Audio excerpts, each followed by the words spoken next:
Olá, bom dia, boa tarde, boa noite, boa madrugada. Meu nome é Marcos Vinícius e quero te convidar para a nossa aula de número 6 da obra O Livro dos Médiuns. Obra basilar, pontapé inicial, a obra verdadeiramente indicada para o início dos estudos sobre esse fenômeno maravilhoso que é a mediunidade. Maravilhoso no sentido da importância dele, pois ele não é mágico, ele não é maravilhoso no sentido vulgar, é um fenômeno da natureza, tão natural quanto a chuva, tão natural quanto a gravidade, quanto o magnetismo, quanto a eletricidade. É um fenômeno da natureza. E é disso que essa obra trata também. E no capítulo que nós estamos vendo, né, primeira parte, o capítulo 2, que versa sobre o maravilhoso e o sobrenatural. Você que tem nos acompanhado desde o início está vendo o encadeamento lógico com que Allan Kardec desdobra esse tema. Bom, dando continuidade, a propósito, se você está chegando agora no nosso canal do Lar dos Humildes, né, no canal do YouTube, é só você ir lá no YouTube e colocar, né, na aba de busca, lá no browser, Centro Espírita Lar dos Humildes. Então você vai ter as outras aulas, né, até a aula 5, mais essa aula também, obviamente, e um extenso material com vários outros conteúdos maravilhosos para o seu deleite. Instrução e cultura e aprendizado e ciência espírita também. Bom, dando início à nossa aula de hoje, né, aula de número 6, repetindo, estamos na primeira parte de O Livro dos Médiuns, capítulo 2, que se intitula O Maravilhoso e Sobrenatural. E aí Allan Kardec está desdobrando, está trabalhando essa questão de se os fenômenos espíritas são fantásticos, maravilhosos no sentido vulgar, né? Se são produto da imaginação, superstição, todas essas coisas, ou se outro sim, o que de fato o é, um fenômeno da natureza, um fenômeno real, que nada tem de místico, nada tem de fantástico, de novo no sentido vulgar, mas que é sim um fenômeno real. Então, no item 14, que é o item que dará início à nossa aula de hoje, Kardec expressa-se da seguinte forma, e olha que coisa interessante. Nós nos resumimos nas proposições seguintes. Eis as proposições que Kardec utiliza para embasar os fenômenos espíritas: desdobramento, comunicação com os espíritos, dupla vista, sonambulismo, telecinese, levitação, curas espirituais, toda essa gama de evidência, clarividência, psicografia, psicofonia, só para citar alguns exemplos. Então, primeira proposição: todos os fenômenos espíritas, ou seja, esses que eu mencionei e muitos outros, né, têm por princípio a existência da alma, sua sobrevivência ao corpo e suas manifestações. Sim, tudo está baseado na existência da alma, ou espírito, como queiram mencionar. É preciso entender que o espírito é algo real, ele sobrevive à morte do corpo físico e é um elemento do universo. E olha que coisa interessante, nós somos o universo. Muito interessante isso. Bom, segunda proposição: estando esses fenômenos fundados sobre uma lei da natureza, não tem nada de maravilhoso nem de sobrenatural no sentido vulgar dessas palavras. Como eu acho que já mencionara na introdução, né, dessa aula, todos esses fenômenos são baseados numa lei da natureza. E é a investigar essa lei específica da natureza, a que se destina a ciência espírita. Vem, vamos estudar essa lei juntos? Terceira proposição. Muitos fatos não são reputados sobrenaturais, senão porque não se lhes conhece a causa. Indicando-lhes o Espiritismo uma causa, os faz entrar no domínio dos fenômenos naturais. Quando não se sabe a causa de um fenômeno, né, geralmente o vulgo atesta como sobrenatural, como fantástico, como miraculoso. Na hora que se conhece as leis que regem esse fenômeno, ele cai desse pedestal do maravilhoso, do fantástico, do mágico. Né? Isso acontece com as leis da física também, com as leis da natureza. Né? Quando não se sabia qual a causa ou quais as causas dos relâmpagos e trovões, atribuía-se isso a deuses, a deusas, a forças assim extraordinárias, a forças fantásticas, miraculosas e mágicas. Quando a ciência, né? Sim, ciência, quando a ciência descobriu a eletricidade, o magnetismo, a pressão atmosférica, a estrutura do átomo, né? Elétrons, prótons, o átomo de hidrogênio, o átomo de oxigênio, nitrogênio, moléculas como metano, amônia e por aí vai. Eletroafinidade, forças de Van der Waals, forças intermoleculares. Aí descobriu-se a mecânica dos relâmpagos e trovões, e hoje a ciência explica. Não é um Deus, entre aspas, que causam os relâmpagos, não. É um conjunto de leis físicas, leis da natureza. Pode-se dizer o mesmo, via de regra, com os fenômenos espíritas. Bom, quarta proposição. Entre os fatos qualificados de sobrenaturais, há muitos que o Espiritismo demonstra a impossibilidade e classifica entre as crenças supersticiosas. Claro, nem tudo que está no dizer popular, nem tudo que está na crendice do povo quer dizer que esteja atestado pelo Espiritismo. E isso é que é uma coisa formidável. O Espiritismo ele estabelece, inclusive, uma lei limite da qual estabelece-se aquilo que é possível, daquilo que não é possível, para que muitos dos desavisados não queiram buscar no Espiritismo algum milagre, não queira buscar no Espiritismo alguma coisa que de fato seja impossível.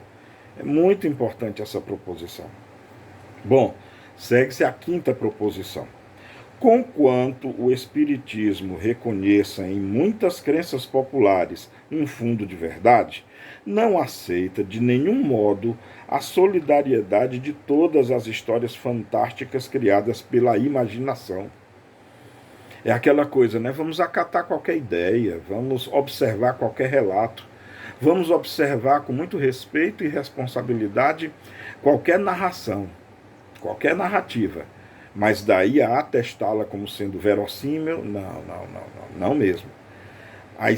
O Espiritismo, mais precisamente a ciência espírita, precisa submeter qualquer narração, qualquer narrativa ao cadinho da razão, ao cadinho da ciência, ao cadinho daquilo que é possível e do que não é possível. Só assim extraímos o misticismo, a fascinação, o fanatismo daquilo que realmente é real, e para isso é preciso muito conhecimento, é preciso muito estudo.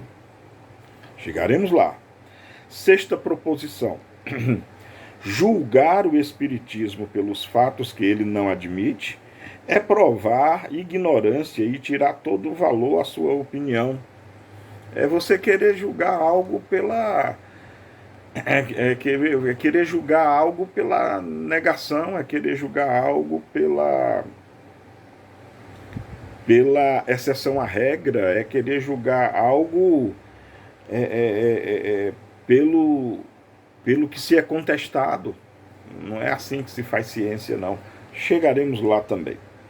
A sétima proposição, olha que coisa interessantíssima a sétima proposição proposta por Kardec. A explicação dos fatos admitidos pelo Espiritismo, suas causas e suas consequências morais, constituem toda uma ciência e toda uma filosofia que requerem um estudo sério, perseverante e aprofundado. Então não é conversa jogada ao vento, não é simplesmente falar sobre, é muita responsabilidade, é muita dedicação, é muito tempo que se precisa despender para estudar, é uma ciência, uma filosofia, inclusive com consequências morais à filosofia. Não se estuda isso ou não se ganha esse conhecimento da noite para o dia. Não se ganha esse conhecimento por um relance. Não, ali são anos de estudo, anos de estudos. Bom, a oitava proposição, oitava e última proposição, muito interessante. O Espiritismo não pode considerar como crítico sério, senão aquele que tiver visto tudo, estudado tudo, aprofundado tudo, com a paciência e a perseverança de um observador consciencioso, que soubesse sobre o assunto quanto ao adepto mais esclarecido, que tivesse, por conseguinte, aurido seus conhecimentos em outro lugar do que nos romances da ciência. A quem não se pudesse opor nenhum fato do qual não tivesse conhecimento, nenhum argumento que não tivesse meditado, que refutasse, não por negação, mas por outros argumentos mais peremptórios, ou seja, incisivos, claros, definitivos, que pudessem, enfim, assinalar uma causa mais lógica para os fatos averiguados. Esse crítico está ainda por se encontrar. Incrível, né? Muito interessante mesmo. A questão de que criticar o Espiritismo, criticar a doutrina espírita, ou mais claramente ainda, criticar a ciência espírita, não há nenhum problema não. O Espiritismo como ciência, como filosofia, claro que ele é passível de crítica e sem nenhum problema. O que Kardec nos coloca aqui na oitava proposição é que essa crítica não pode ser, e nenhum estudioso sério de espiritismo vai aceitar uma crítica leviana. Sabe? A crítica leviana é você criticar, é você desfazer, é você perjurar, é você difamar sem nenhum embasamento, só em função de achismos, só em função do que ouviu dizer, só em função do que lhe disseram. Não, não, não. Kardec, com muita lucidez, com muita lógica, aborda nessa oitava proposição que, se você for um estudioso sério, um crítico sério, aliás, que estudou o assunto, todo o assunto, que estudou de maneira séria, de maneira didática, pedagógica, que estudou arduamente, inclusive como ele fala aqui, estudou tal qual um observador consciencioso, ou seja, um observador, um estudioso com consciência.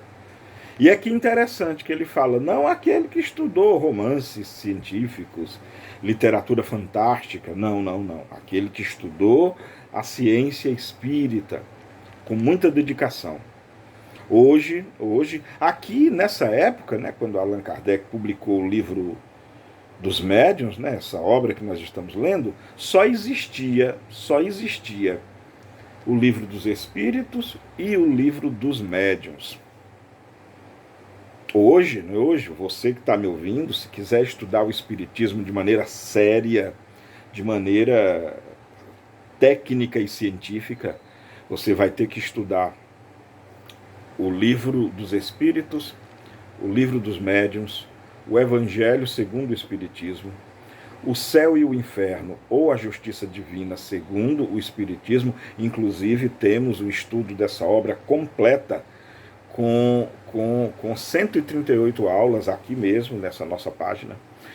O livro A Gênese, que também temos um estudo completo aqui na nossa plataforma, se eu não me engano, com 195, 196 aulas, Todas estão aqui, todas essas obras estão aqui nessa plataforma. Além desses 5 volumes que eu falei, você tem ainda as revistas espíritas fundamentais, 12 volumes da revista Espíritas. Temos ainda o opúsculo O que é Espiritismo. Temos ainda Viagem Espírita. Temos ainda obras póstumas. E claro, temos toda uma literatura coadjuvante de Gabriel Delande, de Leon Denis, de Camille Flammarion. Temos a obra científico-filosófica valiosíssima do filósofo espírita, filósofo do espiritismo, o primeiro filósofo do espiritismo brasileiro, José Herculano Pires. A obra dele é fundamental para se estudar também. E claro, temos a obra de Manuel Filomeno de Miranda, temos a obra de Hernani Guimarães, temos a obra temos a Dona Ivone do Amaral Pereira, temos cá, claro, as obras de Emmanuel, do André Luiz, as obras psicografadas, enfim, pelo nosso querido Chico Xavier, as obras psicografadas pelo Divaldo Franco. É uma vida de estudo. Não é coisa para quem só quer experimentar, não. É para quem quer estudar e conhecer seriamente o assunto. Bom, a pedra está lançada. Você quer participar? Você quer conhecer esse mundo? Vem estudar. Bom, era essa a aula de hoje, aula um pouco mais curta, né? Mas continuamos na próxima semana. Beijo no coração de todas e todos. Amemo-nos como Jesus nos amou e cuidem uns dos outros. Cuidemos uns dos outros. Até a nossa próxima videoaula. Tchau.